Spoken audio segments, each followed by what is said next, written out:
트렌드는 예전에는 약간 앞서가는 사람들만의 그 무엇. 근데 지금 우리가 얘기하는 트렌드는 어라? 내가 알던 그 소비자가 아니야. 옛날에는 이렇게 하면 좋아들 하셨는데 왜 안 좋아하시지? 이제 우리 일상이 어떻게 되었나 이렇게 쭉 돌아보면 개인의 시간이 늘어났습니다. 그러면서 이제 사라진 것이 뭐냐면 불금이라는 말. 불금 화이팅입니다. 이런 문자 보내시지만 전체적인 트렌드에서 불금이란 말이 줄어들고 있다. 일상 속에서 여가가 되는 부분들이 있다.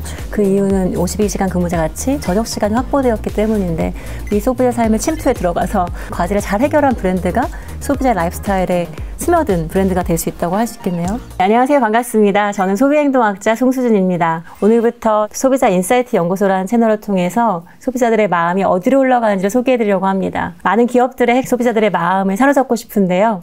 우리가 알고 싶은 소비자의 마음이 어디에 놓여있고 어디로 향하고 있는지를 논의하는 자리를 만들고자 합니다. 또한 이렇게 알게 된 소비자의 마음들을 포착해서 대응하는 기업들의 사례들을 통해서 타산지석으로 삼을 수 있는 것들을 탐구해보려고 합니다. 이런 자리를 위해서 귀한 분을 모셨는데요. 박현영 소장님이십니다. 안녕하세요. 박현영입니다. 저는 바이브컴퍼니 생활변화 관측소 소장을 맡고 있고요. 데이터를 통해서 컨설팅하거나 콘텐츠 만드는 일을 하고 있습니다. 트렌드 노트 책을 저희 실무진하고 같이 지금 9년째 쓰고 있습니다. 너무 나와주셔서 감사합니다. 저도 기쁜 마음으로 달려왔습니다. 사실 트렌드를 지금 한 11월쯤에 굉장히 많이 점검해보는 시즌이잖아요. 네네네. 근데 트렌드가 너무 많아요. 트렌드가 트렌드라는 생각이 들어서 네네. 서점에 가면 트렌드 섹션이 따로 있고 모든 분야의 트렌드가 해마다 많이 발간이 되는데 이렇게 많은 트렌드 속에서도 저희가 트렌드를 좀 봐야 될 이유가 있을까요?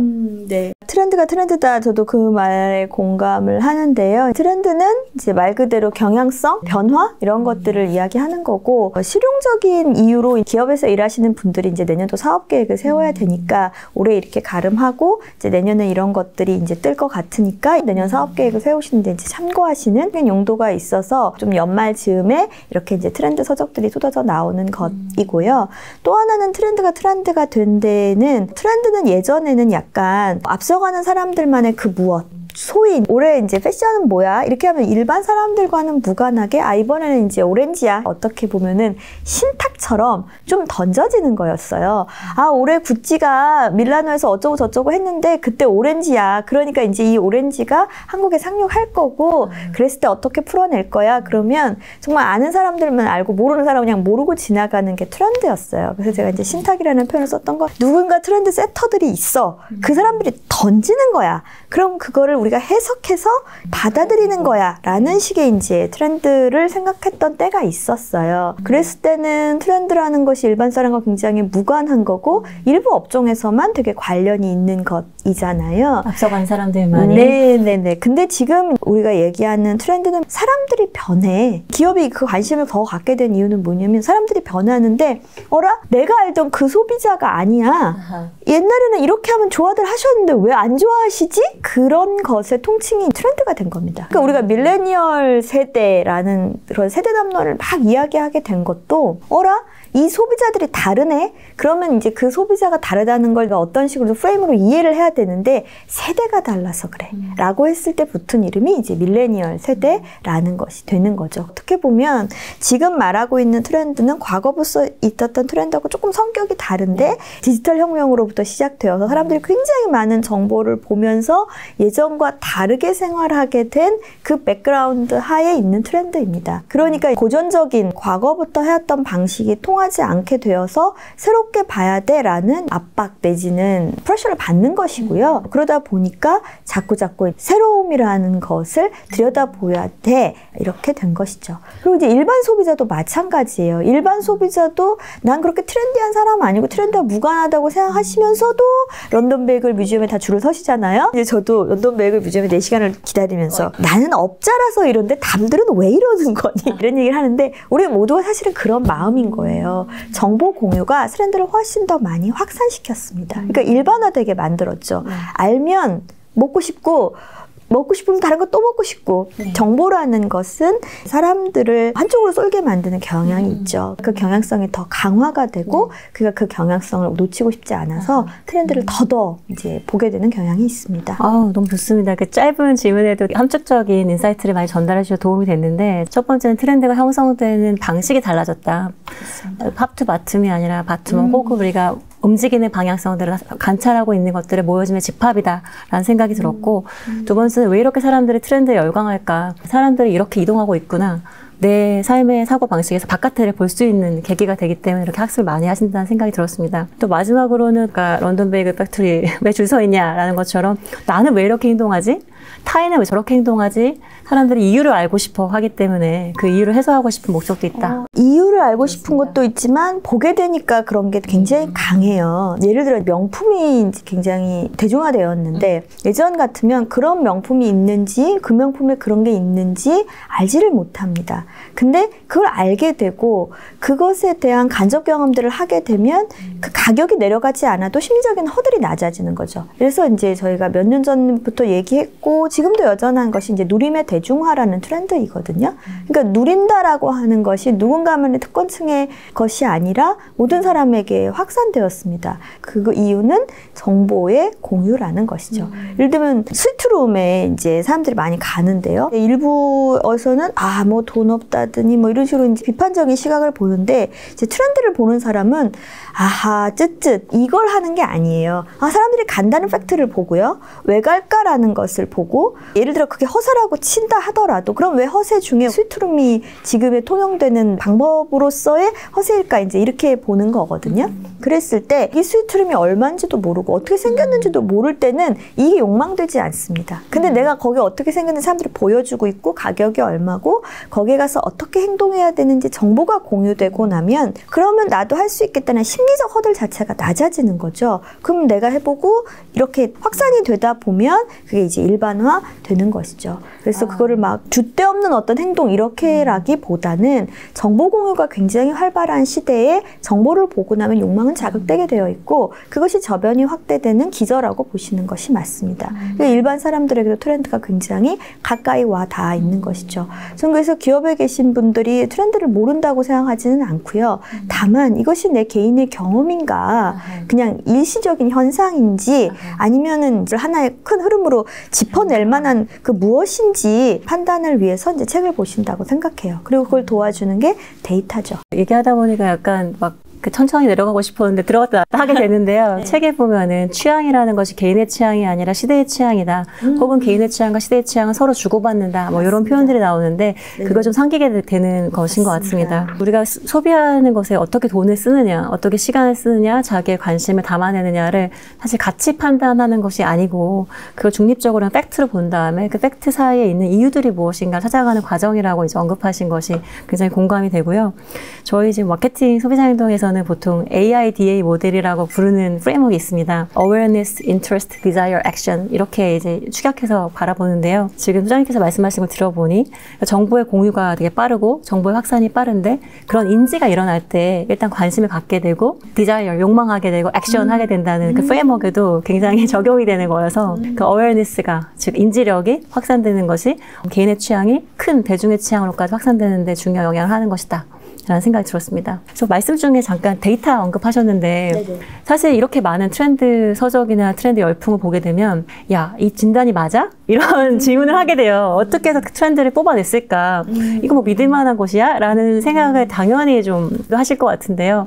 트렌드를 뽑아내는 방식이랄까 세상에 많은 현상들이 있는데 특별히 주목하는 현상들이 트렌드가 되는 거잖아요. 그거 어떻게 좀 발견해 나가실까요? 그러니까 특별히 주목되는 현상이 트렌드다는 정확한 표현은 아닌 것 같아요. 이게 트렌디야, 패디야 뭐 이렇게 질문하시는 분도 계시거든요. 근데 이제 어떠한 현상 자체 하다못해 우리가 이 커피를 마시는 것 자체 블루보틀이 인기야 뭐 이렇게 말한다고 하면은 거대한 트렌드의 흐름 속에 있는 하나의 현상인 것이죠. 한국 사람들이 언제부터 이렇게 큰 컵에 5,500원짜리 이 커피를 마시기 시작했느냐라고 생각하면 이거 진짜 거대한 흐름 속에 하나가 되는 거죠. 그러니까 이제 트렌드를 어떻게 뽑아내느냐라는 것은 아니면 트렌드를 어떻게 포착하느냐. 포착하느냐. 하나는 데이터 자체가 계속 돌고 있습니다. 사람들의 보이스가 계속 수집되고 있고요.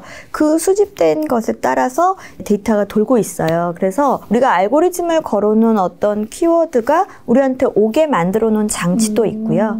또 더 중요한 것은 클라이언트들의 질문들이 우리한테 쌓여갑니다. 예를 들어 블루보틀이 우리 클라이언트라고 해요. 그럼 블루보틀이 우리한테 와서 우리 이걸 알고 싶어요 라고 질문하죠. 그 질문이 트렌드예요. 그럼 약간 구체적으로 여쭤보면 네. 인터넷상에서 혹은 SNS상에서 사람들이 언급하는 언급량이나 검색량들 같은 것을 기초로 추출을 해내시는 건가요? 그렇습니다. 근데 예를 들어 어제 뭐가 떴어. 그럼 이건 트렌드인가? 이건 아무도 판단할 수 없는 얘기인 거예요.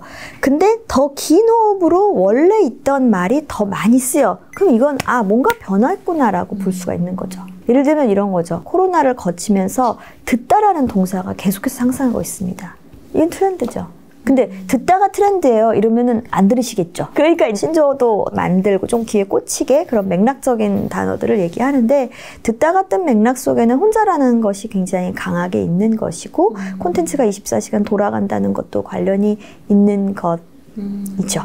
그러면 부장님께서 언급해 주신 내용들을 바탕으로 제가 좀 추론하고 생각해 보건데 사람들의 삶을 연구하는 방식이 여러 가지가 있을 텐데 예를 들면 인구통계학자 데이터, 뭐 센서스 같은 데서 만들어낸 거시적인 데이터들 하나가 있고 그다음에 어떤 집단에 있어서 그들에게 다가가는 표적 집단에 대한 설문, 서베이 같은 방식이 또 있고 저희 같은 소비행동학자들은 보통 실험을 많이 하는데 A 컨디션과 B 컨디션의 차이 같은 걸 보는 것, 조작을 해서 하는 실험들이 있고 근데 지금 언급하신 방법은 일단은 사람들의 총합, 빅데이터가 모이는 장소는 웹상에서 가능하니까 사람들이 웹상에서 남기고 있는 궤적들이나 스스로 발화하는 언급량, 그렇죠. 검색어 등을 기초로 이들이 어디로 가고 있고 가치관의 흐름이 있는가를 일단 판단해 보신다는 말씀으로 이해하면 될까요? 네, 그렇습니다. 그러니까 기본적인 데이터 소스는 사람들이 남긴 소셜 빅데이터이고요. 거기에 남긴 것의 추세선을 보는 것이고요. 근데 어떤 추세선을 볼 것이냐라는 것은 클라이언트와 함께 일하면서 받은 질문들의 영향이 굉장히 크다라고 말씀드릴 수가 있겠고요. 그리고 이제 한 개의 선이 이렇게 올라간다도 있지만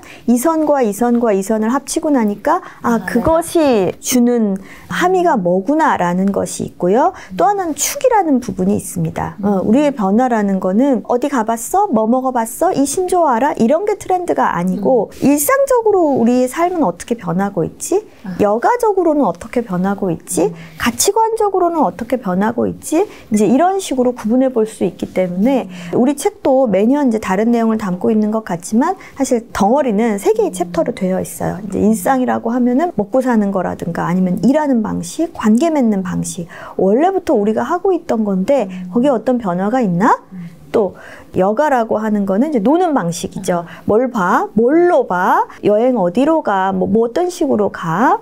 여가는 뭐 취미는 요런 방식. 또 이제 가치관이라 하면 거창한 것 같지만 저희는 이제 언어 분석 회사니까 가치에 해당하는 언어 중에 무슨 말을 더 많이 쓰느냐라는 거예요. 내 생각의 반영이니까. 네네네. 한때는 여유로워라는 말을 굉장히 많이 썼단 말입니다. 근데 지금은 그런 식으로 쓰는 것보다는 저 도전했어요. 이 말을 많이 쓴다는 거죠. 사람들이 말하는 이 도전이라는 맥락은 뭐야? 왜? 이제 이런 식으로 이런 부분들이 있고요. 여기에 이제 우리가 기본적으로 보는 데이터들, 클라이언트들의 질문들, 우리가 살아가는 삶 이런 것들이 있으니까 결합해서 일상과 여가와 가치관의 축으로 우리 삶이 이런 쪽으로 변하고 있구나라는 것을 알 수가 있는 것입니다. 사실 SNS나 소셜상에서 남겨놓는 많은 궤적들을 무조건 바라보면 파악하기가 너무 어려운데 그쵸. 걸음망이라고 해야 될까요? 일상과 여가 가치관으로 이제 바라보신다는 거잖아요. 또 일상과 여가 가치관이 한 사람의 삶을 봤을 때 그 사람의 일상, 그러니까 매일에 뭐 해야 할 일들 또는 당연한 것들이고 여가는 당연하진 않지만 어쩌면 내가 추구하는 것, 또 새롭게 발굴해내는 것들이 나타나는 축이고 가치관이라는 것은 일상과 여가를 다스리는 것 혹은 지배하는 것이 될 수도 있는데 우리가 어느 방향으로 지향하고 나아가고 있는가 말하고 생각하는 거에 반영이기 때문에 굉장히 좋은 축이라는 생각이 드는데요. 그러면 이 2025년 트렌드 노트는 일상과 여가와 가치관의 측면에서 뭐 좀 다른 게 좀 나타나는 게 있나요? 네네. 여기에 이제 한 페이지로 딱 요약이 되어 있는데요. 이제 일상은 여가화되고 있고, 여가는 레벨업 되고 있고, 이제 가치관에서는 효율과 낭만에 주목해 보십시오라고 이렇게 딱 한 페이지로 요약을 했습니다. 그러니까 이게 이제 25년만 해당되는 건 아니지만, 우리가 지금 이 시점에 주목해 볼 만한 것들인 거죠. 이제 우리의 일상이 어떻게 되었나 이렇게 쭉 돌아보면, 주 5일제부터 주 52시간제 코로나로 방점을 찍으면서 개인의 시간이 늘어났습니다. 그 부분이 굉장히 큰 펀더멘털한 우리 사회 변화를 일으킨 부분인데요. 그러면서 이제 사라진 것이 뭐냐면 14박 15일의 유럽 여행이나 불금이라는 말.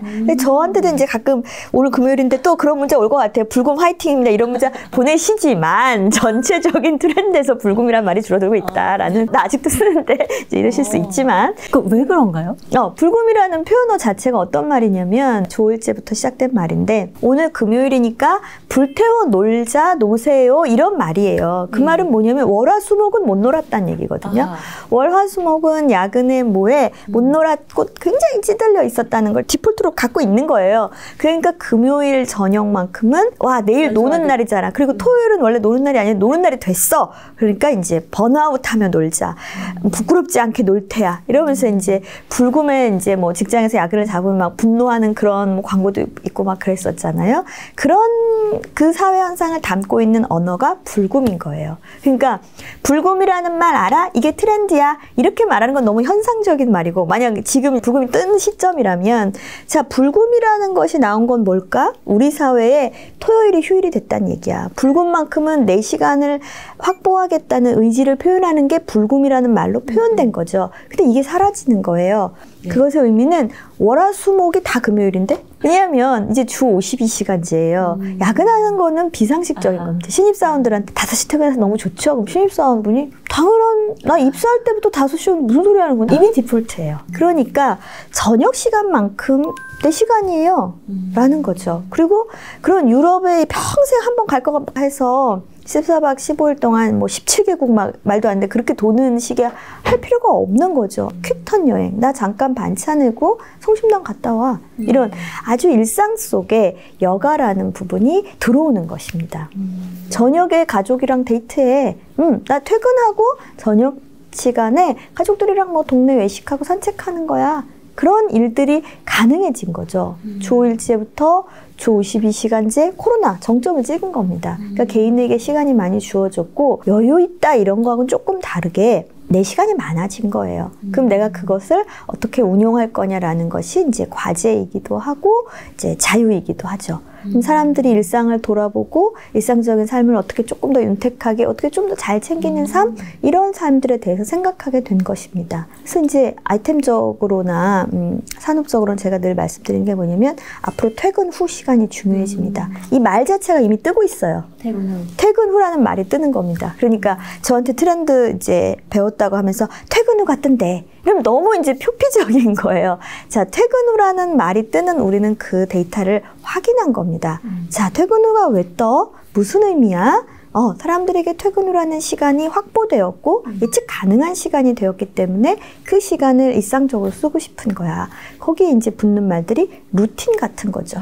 그래서 자, 퇴근 후 시간 내 브랜드 서비스 연동시킬 수 있으면 이게 바로 트렌드와 같이 가는 거죠. 그러네요. 소비자들의 삶이 이동하고 있는데 이동하는 방향성을 보면은 일상 속에서 여가가 되는 부분들이 있다. 그 이유는 52시간 근무제 같이 저녁 시간이 확보되었기 때문인데, 그럼 저녁 시간이 매일 확보되어 있는데 그 매일 남은 시간들을 내가 어떻게 자율적으로 쓸 수 있을까에 대한 고민을 각 소비자들은 하고 있고, 이 소비자 삶의 침투에 들어가서 어떻게 루틴화시킬 수 있고 연동화시킬 수 있냐라는 과제를 잘 해결한 브랜드가 소비자 라이프 스타일에 스며든 브랜드가 될 수 있다고 할 수 있겠네요.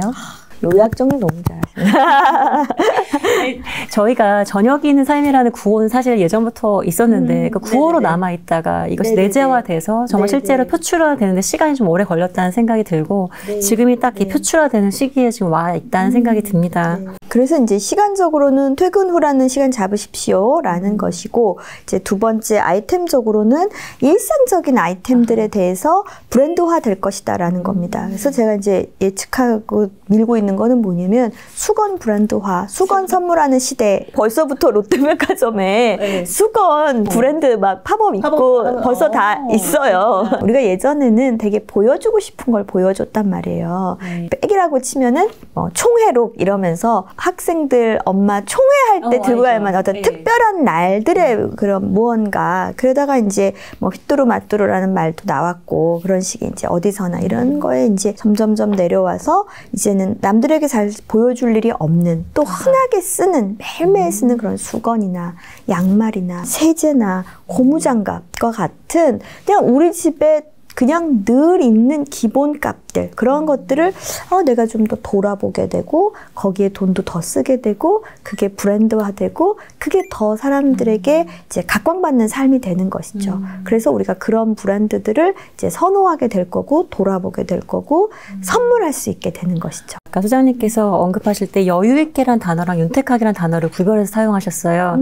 저는 이것도 되게 인사이트가 있는 지점이라는 생각이 드는데 여유있게는 사실은 나에게 꼭 필요하지 않은 것들을 선망하는 그런 느낌이 준다면 윤택하게는 내 삶의 기본값인 것들을 조금 더 업그레이드해서 내 삶을 좀 나아지게 한다는 그런 향상한다, 개선한다 맞습니다. 이런 결인데 거기에 사용되는 아이템들이 지금 주목받을 것이다 이런 맞습니다. 언급하셨어요. 한때 여유가 트렌드인 때가 있었어요. 네. 지나갔어요. 그때 유행했던 거는 뭐냐면 선베드, 빈백 소파 그리고 그 예능 중에서는 뭐 윤식당 같은 거예요. 네네. 그러니까 굉장히 여유롭고 느리고 그런 한가한 이국적인 바닷가에 아무 일 안 하고 드러누워 있는 그런 그림들. 그리고 이제 어디 저기 부산 기장에 있는 카페에 가가지고 조금 이상할 정도로 빈백 소파에 이제 다들 막 누워있는? 그러니까 이거 좀 집에서나 해야 될 정도로 누워 계시네 밖에 이렇게 이제 보여주고 싶은. 나 여유로워. 나 별 신경 안 쓴다니까. 그렇게 살면 산다기보다 그걸 보여주고 싶었다는 거죠. 그러면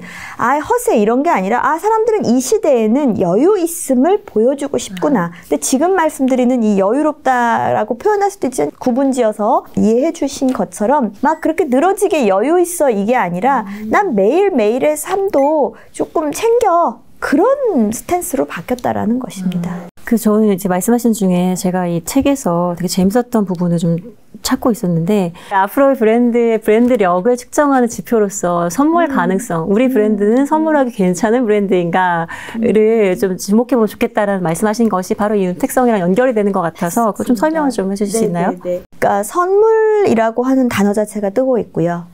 선물이라고 하는 것도 일상의 여가와 같은 맥락에서 옛날의 선물은 너무너무 특별한 거였어요. 옛날의 선물의 1등 연관어는 한우입니다. 그러니까 일단 단가가 비싸고 이제 고급지고 어려운 사람한테 하는 거고 이벤트성이 굉장히 강했어요. 근데 지금 선물로는 어떤 게 드냐면 가벼운 선물, 부담 없는 선물 이런 식의 굉장히 심플한 선물들이 뜬단 말이죠. 그럼 이 선물이라고 하는 것이 일상 속에 여가가 들어오는 것처럼 선물이 굉장히 특별한 이벤트성이 아니라 되게 자주자주 되게 가볍게 막 이렇게 은사님에게 드리는 그런 느낌의 선물만 있는 게 아니라 친구들끼리 오늘 시험 잘 봐. 비타오백 하나 보내는. 응원과 격려를. 그렇죠. 응원과 격려의 가벼운 선물 시장이 뜨고 있는 것입니다. 그런데 그렇다고 해서 아무거나 선물할 수는 없거든요. 그렇죠. 그럼 이 선물의 아이템은 가벼워지만 브랜드는 약간 특별하거나 아니면 아이템이 약간 특별하거나 의미가 담겨 있어야 되는 거예요. 그랬을 때 선물은 뭐여야 되냐면 일단 주는 사람이 부끄럽지 않아야 되는 거죠. 그리고 두 번째는 이게 실용적이고 쓸모가 있어야 돼요. 그리고 하는 사람도 받는 사람도 부담스럽지 않은 가격이어야 되는 겁니다. 그래서 선물의 가격은 2만 원이 나오는 거예요. 2만 원, 아니 데이터로 평균에 선물 리스트하면 2만 원이 나오는 거예요. 그렇게 되는데 이제 카카오톡 선물하기와 같은 플랫폼이 아주 큰 기여를 했죠. 카카오톡 선물하기라는 기능이 있음으로써 더 자주 더 가벼운 선물을 할 수 있었고 또 코로나가 이제 있으니까 또 비대면 상황이 되고 그러니까 또 이제 가볍게 선물할 수 있는 만약에 만나가지고 제가 500원짜리나 1000원짜리 편의점 쿠폰을 드리면 엄청 이상한데 근데 그 편의점 쿠폰에 1000원이라는 액면가보다 사이다 답답한 속 풀어 그럼 그 사이다라는 그림이 있으니까 메시지가 있으니까 뭐 1000원, 2000원이어도 나는 그 메시지를 받는 거잖아요. 이제 그랬을 때 가능해지는 거기 때문에 그런 플랫폼도 굉장히 큰 영향을 미쳤고 코로나도 이제 영향을 미쳤고 그래서 더 이제 앞으로는 그렇게 될 건데 그 상황에서 우리 브랜드가 선물하기 부끄럽지 않은 브랜드인지를 체크해 보시면 좀 부끄러워 같은 값이어도 그러면 이제 내 브랜드 자체에 좀 문제가 있다는 거죠. 그 선물한 사람의 센스를 보여줄 수 있고 가격 부담이 없고 사용자의 쓸모 있으면 지니고 있는가라고 이렇게 언급하셨는데 소비자 행동 분야에서는 브랜드 파워를 측정할 때 보통 드랙이라고 하는 지표를 많이 씁니다. 그러니까 드랙은 이제 4가지의 약자인데 differentiation, relevance, esteem, knowledge인데 이 4가지가 강력한 지표를 가지고 있으면 브랜드 파워, 자산 효과가 높다고 보거든요. 선물한 사람의 센스를 보여줄 수 있고 라는 말은 그 사람의 삶에 밀접한 렐러번스, 그 사람 삶을 이해하고 있는가. 필요 없는 선물하면 센스가 없는 거잖아요. 그러니까 밀접한 연관성이 있어야 되는 거예요. 쓸모 있음이 있어야 되고, 그리고 이게 정말 선물력이 있다는 것은 디퍼런시에이션, 차별화적인 요소도 가지고 있어야 되는 거거든요. 센스 있다. 같은 값이면 정말 얘가 더 눈에 띄는구나 라는 걸 보여주고 있고, 이스팀, 이 사람도 받을 때 기쁘고 줄 때도 행복한, 그러니까 이스팀, 선망의 요소를 담고 있어야 되고, 무엇보다 내가 조금 돈을 들여서 선물을 했는데 상대방이 이해하지 못하는 브랜드라면 그 돈 쓴 값이 안 나오거든요. 그쵸. 퍼퓸드 핸드로션 선물했는데 비싼 핸드로션인데 상대방은 몰라. 그럼 나 괜히 돈 쓴 거거든요. 그러니까 그렇게 knowledge, 이 브랜드에 대해서 상대방도 나도 알고 있어야 이게 브랜드 파워가 있는 것이어서 이 드래그라고 하는 지표가 이 선물 가능성이라는 것으로 잘 취환해서 설명이 된다 싶어서 되게 좋은 것으로 생각이 들었습니다. 저희가 이제 매주 뜨는 브랜드를 체크하고 있어요. 아까 데이터 트렌드를 어떻게 포착하시는 중에 하나인데, 뜨는 것을 이제 탑 10을 매긴다는 거는 사실 많이 나오는 브랜드 탑 10 매기면 거의 변함이 없어요. 1등은 지난 10년간 스타벅스입니다. 네, 변함이 없는데, 그게 아니라 이번 주 브랜드마다 11월 1주에 나오는 기대값이 있잖아요. 그렇죠? 근데 그거를 어느 정도 선을 넘어선 정도를 지수화해서 제일 많이 넘은 선수들의 브랜드 탑 10을 매깁니다. 변화량을 보는 거예요. 네네, 변화량을. 네. 이제 그렇게 봤을 때 저희가 이제 이 브랜드 왜 떴어? 이렇게 봤었던 브랜드 중에 하나가 희녹이라는 브랜드가 있어요. 모르시죠? 알죠. 저는 알죠. 희녹이라는 브랜드가 있는데 아마 들으시면 거의 모르실 거예요. 예. 그렇게까지 유명한 브랜드 아니에요. 근데 희녹이 뭐냐면 이 일상의 여가와 선물성을 아주 보여주는 예시여서 제가 드는 것입니다. 브랜드가 표방하는 캐치프레이즈가 뭐냐면 라이프 에티켓? 라이프 스타일 에티켓 브랜드? 이렇게 얘기하고 있어요. 그냥 세제인 거예요. 룸 스프레이, 주방 세제 이런 건데 색깔이나 그런 포장이나 아니면 그 문구나 그런 용기나 이제 이런 부분들이 선물 가능하게 만들어져 있습니다. 세제 마트에서 몇천 원대로 살 것 같으면 이건 꼭 몇만 원 좀 써야 되는 거죠. 그걸 내가 선물한다 라고 하면은 이게 뭐야? 이런 취향도 가지고 있고 너의 삶에도 관심 있다는 걸 보여주는 지표이네요. 너무 좋은 거죠. 이런 스타일이 한 5년 전에는 논픽션 같은 브랜드였죠. 네, 논픽션이 이제 선물하기로 시작을 했고 올영에서 팔지 않는 브랜드였거든요. 이런 카카오톡 선물하기나 매장 가서만 살 수 있어. 네. 그러니까 선물했을 때 흔한 느낌이 안 들죠. 그러면서 일반적인 핸드크림보다는 조금 비싸고 이거 브랜드 뭐야? 어디서 본 것 같은데 뭐 이런 정도의 느낌. 그 날리지의 선을 지킨 거죠. 너무 모르는 그런 브랜드도 아니고 흔한 브랜드도 아닌 취향이 있는 사람이 아는 브랜드. 그렇죠. 그리고 핸드크림이라는 건 너무 쓸모 있으니까. 근데 이제 5년 지나고 나니까 핸드크림 선물하면 진짜 이제 그만해라. 너무 많다. 너무 많이 되는 거예요. 그런 식으로 지금 아이템이 변화하는데 그 아이템이 뭐냐면 아까 말씀드렸던 수건이나 양말이나 이제 세제나 이런 부분들을 되는 것입니다. 그러면은 자연스럽게 또 그 다음 질문을 넘어가게 되겠는데 일상이 그렇게 여가화 된다면 정작 여가는 어떻게 되는 건가요? 일상과 여가가 같이 가는 축에서 트렌드의 변화를 보기 위해서 여가를 보는 게 맞죠. 사람들이 뭐 하고 놀아? 이것이 이제 새로움이 많이 출몰하는 분야니까. 새로움이 많이 출몰하는 분야죠. 맞습니다. 지금 레벨업 여가라고 표현한 곳에서의 대표적인 것이 이제 러닝이고요. 그 다음에 이제 클라이밍, 프리다이빙 같은 것들이. 러닝 뜨는 건 누가 몰라. 그게 트렌드예요? 다 아는 거? 네. 다 아는 것도 트렌드입니다. 근데 이제 러닝이 왜 뜨고 어떤 식으로 뜨고 있고 러닝에서 우리가 뭘 배워야 될까 이제 이런 부분은 제가 말씀드리고 싶은 부분이에요. 이제 러닝은 사실 코로나 전부터 떴었고 코로나 때도 가라앉지 않았던 트렌드입니다. 왜냐하면 러닝은 혼자 할 수 있고 코로나 때도 할 수 있는 그런 일이잖아요. 그리고 이제 코로나 끝나면서도 이제 계속되는 완전히 메가 트렌드가 되었는데 러닝의 연관어는 좀 바뀌었어요. 러닝의 연관어로 땀, 속도, 페이스, 기록, 마라톤 이런 것들이 뜨거든요. 그러니까 그 전에 러닝은 살 빼기 위한 수단이거나 최소한 초반에 운동이거나 어떤 수단적인 성격이 있었는데 지금은 마치 대한민국 사람들 모두 육상선수 같은 거예요. 아, 내 페이스 어떻게 되는 거야? 내 속도, 기록을 재고. 그리고 러닝이라고 하는 거는 경쟁하는 게임이 아니죠. 또 팀플하는 게임이 아닙니다. 맞아요. 이거는 혼자 하는 거죠. 그런데 같이 하는 거예요. 근데 나는 어제보다 더 나은 나를 추구하는 거죠. 그래서 지금 가장 많이들 말하는 성장이라는 이 가치관과 가장 연관되어 있는 것이 러닝이고요. 러닝은 그러니까 성장이라는 가치관을 가장 잘 실현하게 해주는 여가 활동이면서 또 매일매일의 성취감, 손에 쥐는 성취감을 또 주고 있죠. 아, 어제보다 1초 단축했어. 어제 요만큼 뛰기로 했는데 오늘도 뛰었어. 동그라미 칠 수 있고요. 비전도 가능합니다. 춘천 마라톤 대회 아마 역사 이래로 가장 많은 사람이 있다고 하죠. 그러니까 이제 이번에는 내가 춘천에서 5km, 다음에는 나 삿포로 한번 갈 거야. 홋카이도 가서 10km 내지는 헬프 뛸 거고, 나 언젠가 10년 대가 된 보스턴 가서 완주. 이런 식의 비전도 세울 수 있는 거죠. 근데 그런 비전을 이제 뭐 일이나 다른 데서보다는 이 여가 활동에서 세우게 되는 겁니다. 그러니까 깊어지게 되는 것이죠. 클라이밍도 마찬가지고 프리다이빙도 마찬가지예요. 같이 하지만 내 혼자 하는 거지 팀플하는 게임이 아니잖아요.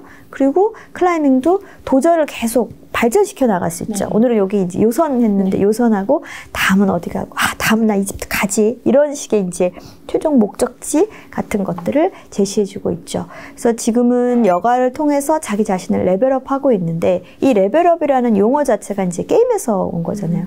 교수님 혹시 MMORPG 게임 해보셨나요? 안 해봤지만 알고는 있습니다. 네. 그런 식으로 게임 세대들한테 아주 익숙한 용어예요. 그러니까 네. 마치 내 캐릭터를 깨우듯이 내 자신을 1레벨, 2레벨, 3레벨 이제 키워나가는 거기에서 손에 잡히는 효능감이 있는 것이죠. 거기서 사용되는 언어들도 대체로 게임 언어인데 입문템이라든가 스탯을 맞춘다든가 이런 식의 무슨 템빨 이런 말 자체가 내 게임의 캐릭터들에게 이거랑 이거를 이제 사서 입히면은 이제 스탯이 올라가는 그런 식의 이제 게임 용어에서 온 거죠. 고인물 이런 것도 다 이제 게임에서 온 말들이고요. 사실 게임 인구가 엄청 많기도 하고 게임 유저뿐 아니라 관중 바라보는 사람들도 게임 문화에 포함된 사람들을 봐야 되니까요. 그렇죠. 그 용어들이 확산되는 게 좀 당연하다는 생각이 들고 지금 언급하신 그 춘천 마라톤, 삿포로 마라톤, 보스턴 마라톤이 약간 골 세팅한다는 생각이 드는데 그렇습니다.